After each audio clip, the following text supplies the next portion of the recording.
Hello friends, आज़ाद educational hub में आप सभी का स्वागत है। आज के इस यूट्यूब वीडियो में हम यूएनओ के अंग के बारे में चर्चा करेंगे। इसके पहले वाले वीडियो में हमने यूएनओ के विकास के बारे में बताया हुआ है। यदि आपने उस वीडियो को नहीं देखा हुआ है तो जा करके आप उस वीडियो को देखें। यूएनओ के अंग में मुख्य रूप से महासभा, जिसे जनरल असेंबली के नाम से जाना जाता है। सेकंड, सुरक्षा परिषद, जिसे सिक्योरिटी काउंसिल के नाम से जाना जाता है। थर्ड, सचिवालय है, जिसे प्रशासनिक अंग, यहाँ पे प्रशासनिक क्रियाकलाप किए जाते हैं।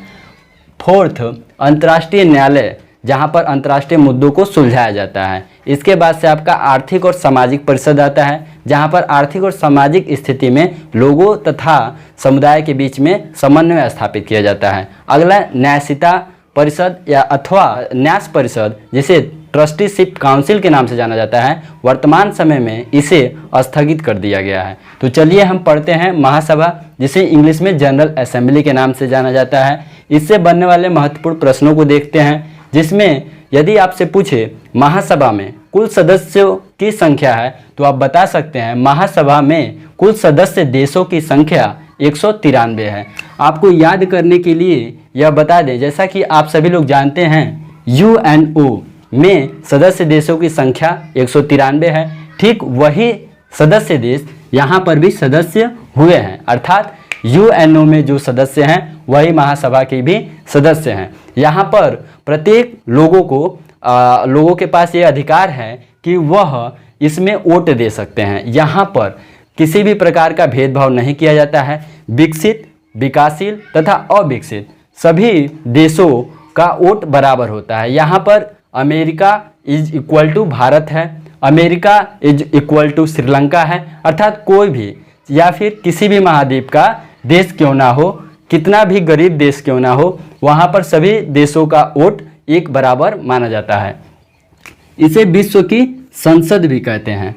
अगर आपसे प्रश्न पूछे विश्व की संसद किसे कहते हैं तो आप बता सकते हैं यूएनओ के महासभा को विश्व की संसद कहते हैं। यहाँ का प्रमुख निर्णय जो है 2/3 बहुमत से पास होता है। जो निर्णय लिया जाता है वह सदस्य देशों पर बाध्यकारी नहीं होता है। ठीक है, यहाँ पे लिया गया निर्णय सदस्य देशों पर बाध्यकारी नहीं होंगे। और इससे एक महत्वपूर्ण प्रश्न बनता है कि पहली महिला अध्यक्ष कौन थी महासभा की। तो आपको यह जानकर के गर्व होगा कि वह भारतीय ही थी, जिनका नाम विजयलक्ष्मी पंडित था। विजयलक्ष्मी पंडित महासभा की पहली महिला अध्यक्ष थी। तो अब चलिए हम इसके दूसरे अंग के बारे में चर्चा करते हैं, जिसका नाम सुरक्षा परिषद है। सुरक्षा परिषद को इंग्लिश में सिक्योरिटी काउंसिल के नाम से जाना जाता है। और यह सुरक्षा परिषद विश्व में शांति बहाली के लिए जानी जाती है।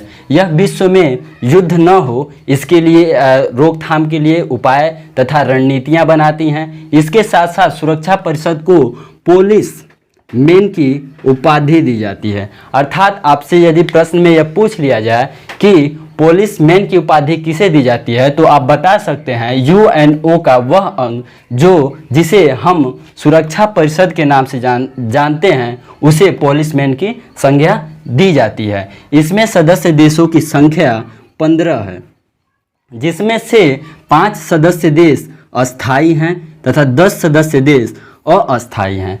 अस्थायी सदस्य देशों का निर्वाचन महासभा के द्वारा 2 वर्षों के लिए किया जाता है तथा अस्थायी सदस्य परमानेंट के लिए फिक्स हो चुके हैं, जो कि अतीत से वर्तमान में तथा भविष्य में यही बने रहेंगे, ऐसा कहा जाता है। 5 सदस्य देशों में मेनली वे देश शामिल हैं जो कि उस समय तत्कालीन समय में पावरफुल थे, जिसमें अमेरिका है, इंग्लैंड है, फ्रांस है, रूस है तथा चाइना है। इन देशों के पास यह विशेषाधिकार है कि वह किसी भी निर्णय पर वीटो यानी कि मना करने की शक्ति जिन्हें मिली हुई है, किसी भी प्रस्ताव को मना कर सकते हैं, खारिज कर सकते हैं। वीटो का अर्थ ही होता है निषेधाधिकार, जिसे हम सामान्य शब्दों में मना करने की शक्ति कह सकते हैं। अगर आगे चलें तो इन सदस्य यानी कि सुरक्षा परिषद में लिया गया निर्णय सदस्य देशों पर बाध्यकारी हो जाता है। इसके पहले हमने आपसे बताया था कि निर्णय कहाँ बाध्यकारी नहीं होगा, तो महासभा द्वारा लिया गया निर्णय बाध्यकारी नहीं होगा, लेकिन निर्णय बाध्यकारी हो जाता है जो कि सिक्योरिटी परिषद यानी सिक्योरिटी काउंसिल यानी कि सुरक्षा परिषद द्वारा लिया गया निर्णय बाध्यकारी हो जाता है। तो इस प्रकार से आपने सुरक्षा परिषद को भी जान लिया। अब आगे हम सचिवालय के बारे में जानते हैं। सचिवालय मेन रूप से प्रशासनिक क्रियाकलाप करने के लिए होती है। वर्तमान समय में या फिर अतीत से ही दो प्रकार के कार्य किए जाते हैं, जिसमें एक शासकीय वर्ग होता है और एक प्रशासकीय वर्ग होता है।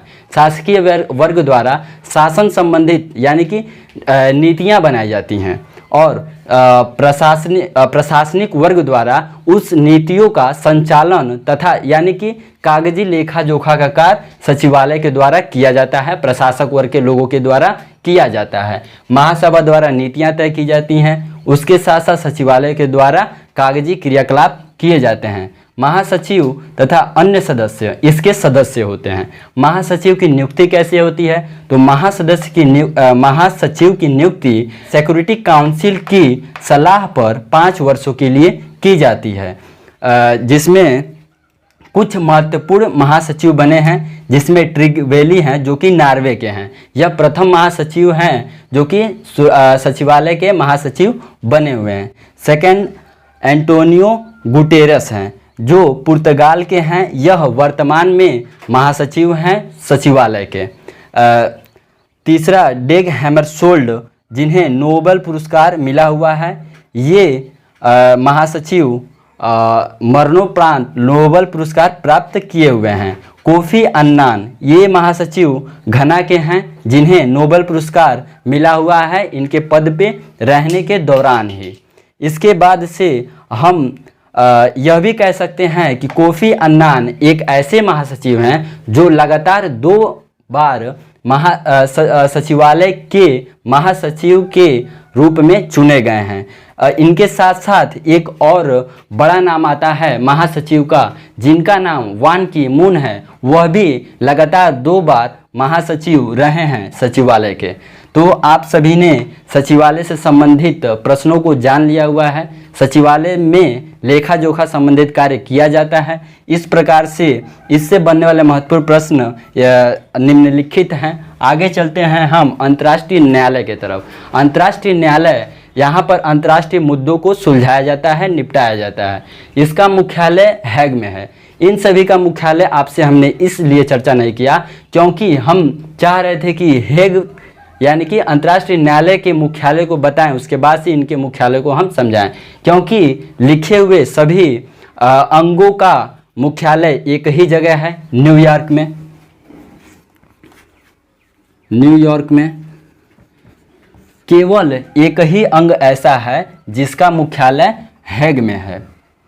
तो याद करने के लिहाज से भी यह बहुत ही उचित होगा कि आप सभी लोग यूएनओ के समस्त अंगों का मुख्यालय न्यूयॉर्क याद कर रखें तथा केवल एक ही ऐसा अंग है जिसका मुख्यालय हैग में है। आपसे प्रश्न पूछा जाएगा कि यूएनओ के किस अंग का मुख्यालय हैग में है, तो आप सब बता सकते हैं अंतर्राष्ट्रीय न्यायालय का मुख्यालय हैग में है। आगे चलते हैं। यहाँ पर 15 न्यायाधीश होते हैं। अंतर्राष्ट्रीय न्यायालय में कुल 15 न्यायाधीश होते हैं जिनका कार्यकाल 9 वर्ष होता है। यानी कि एक न्यायाधीश एक बार यदि चुना जाता है तो वह 9 वर्षों के लिए न्यायाधीश के पद पर अंतर्राष्ट्रीय न्यायालय में कार्यरत रहता है। कार्यालय 9 वर्ष होता है। इनका चुनाव यानी कि इनका जो निर्वाचन होता है जनरल असेंबली और सिक्योरिटी काउंसिल के पूर्ण बहुमत द्वारा होता है। अर्थात अंतर्राष्ट्रीय न्यायालय का निर्वाचन जनरल असेंबली सिक्योरिटी काउंसिल के द्वारा किया जाता है। यह प्रश्न भी बहुत ही महत्वपूर्ण हो जाता है। तो चलिए हम आगे बढ़ते हैं अंतर्राष्ट्रीय न्यायालय तथा न्यास परिषद की तरफ। यदि आपको स्क्रीनशॉट लेना हो तो आप ले सकते हैं। चलिए यूएनओ के अगले अंगों के बारे में चर्चा कर लेते हैं, जो आर्थिक एवं सामाजिक परिषद है, जो कि पूरे विश्व में आर्थिक तौर पर तथा सामाजिक तौर पर समन्वय स्थापित करने की बात रखती है। इसमें 53 देश सदस्य हैं। आर्थिक एवं सामाजिक परिषद में कुल सदस्य देश 53 हैं। इनका कार्यकाल 3 वर्षों के लिए होता है। और सबसे महत्वपूर्ण प्रश्न यूएनओ का यह बनता है कि अध्यक्ष का कार्यकाल कितना होता है, तो 1 साल होता है। कभी भी आप इस 3 वर्ष के कार्यकाल को समझ करके अध्यक्ष का कार्यकाल भी 3 साल मत लगा दीजिएगा, क्योंकि अध्यक्ष का कार्यकाल 1 साल होता है, जो कि सबसे महत्वपूर्ण क्वेश्चन इस चैप्टर से यहाँ से बनता है। यहाँ पर आप ध्यान दीजिएगा जरूर। अगला परिषद न्यास परिषद है। न्यास परिषद, जिसे ट्रस्टीशिप काउंसिल के नाम से जाना जाता है, वर्तमान समय में स्थगित हो चुकी है। स्थगित क्यों हुआ है, इसके पीछे के संक्षिप्त इतिहास को हम बता देते हैं। जब पूरे देश विश्व युद्ध में समाहित थे तो कुछ देश इस स्थिति में थे कि वह अपने देश के कार्यभार को स्वयं संभाल नहीं सकते थे, तथा कुछ देश ऐसे थे, जैसे कि भारत को ले लिया जाए तो भारत के पास अपना संविधान लिखा जा रहा था। उसके पश्चात भारत का सभी प्रशासनिक क्रियाकलाप भारत के लोगों के पास ही संविधान के माध्यम से रखा गया। लेकिन कुछ देश इस स्थिति में थे जो कि वह अपने देश का संचालन उचित तरीके से नहीं कर सकते थे। इसके खातिर कुछ विश्व के बड़े देश, समृद्धशाली देशों को यह निर्णय लेना पड़ा। उन्हें यह जिम्मा दिया गया कि आप उन देशों का देख रेख करें जो योग्य नहीं है। तो इसके लिए एक परिषद यूएनओ के अंतर्गत एक परिषद का निर्माण किया गया, जिसे न्यास परिषद के नाम से जाना जाता है। सबसे अंतिम देश पलाऊ है, जो आज़ाद हो जाता है, यानी कि औपनिवेशिक काल से आकर के लोकतंत्रात्मक गणतंत्र बन जाता है। इसके आज़ाद होने के पश्चात 1 नवंबर 1994 को न्यास परिषद समाप्त हो जाता है, क्योंकि वर्तमान कोई भी देश ऐसा नहीं है जो कि अब उस स्थिति में है कि वह अपने देश का कार्यभार न चला सके। तो कैसे न्यास परिषद को स्थगित किया गया, इसे ख़त्म नहीं किया गया है। वर्तमान समय में भी न्यास परिषद यूएनओ के अंगों में शामिल है, लेकिन इसे वर्तमान समय में स्थगित किया गया है। आप इस बात पर ध्यान रखिएगा। आगे की तरफ बढ़ें तो हम यूएनओ के झंडे पे चर्चा कर लेते हैं, क्योंकि किसी भी संगठन का अपना एक झंडा होता है। तो यूएनओ का झंडा कुछ इस प्रकार दिखता है। यह आयताकार है। आयताकार होने के बाद इसमें 2 ऑलिव्स यानी कि जैतून, जिसे हिंदी में जैतून करते हैं, इनकी शाखाएं कह सकते हैं या फिर पत्तियां कह सकते हैं, क्योंकि कहीं कहीं शाखाएं लिखा हुआ है और कहीं कहीं पत्तियां लिखा हुआ है, जो कि 2 ऑलिव की पत्ती एक दूसरे को काटती हुई दिखती हैं। इसके बाद से इसके बीच में एक ग्लोब बनाया हुआ है। इस ग्लोब पर पूरे विश्व का मानचित्र बनाया गया है और इस पर इस प्रकार से क्रॉस का निशान है।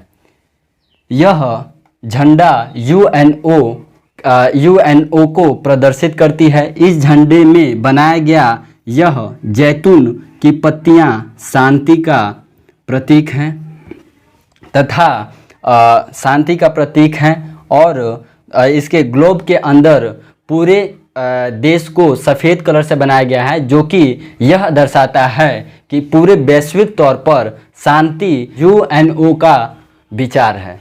तो आगे की तरफ बढ़ें तो ये हो गया इसका झंडा। झंडा के बाद से इसकी आपने प्रमुख अंगों को देखा।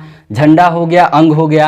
अब पूरे विश्व में ये किन भाषाओं पर, यानी कि किन भाषाओं पर कार्य करेंगी, यानी कि इसकी कुछ भाषाएं भी होंगी आधिकारिक। तो इसकी प्रमुख 6 आधिकारिक भाषाएं हैं।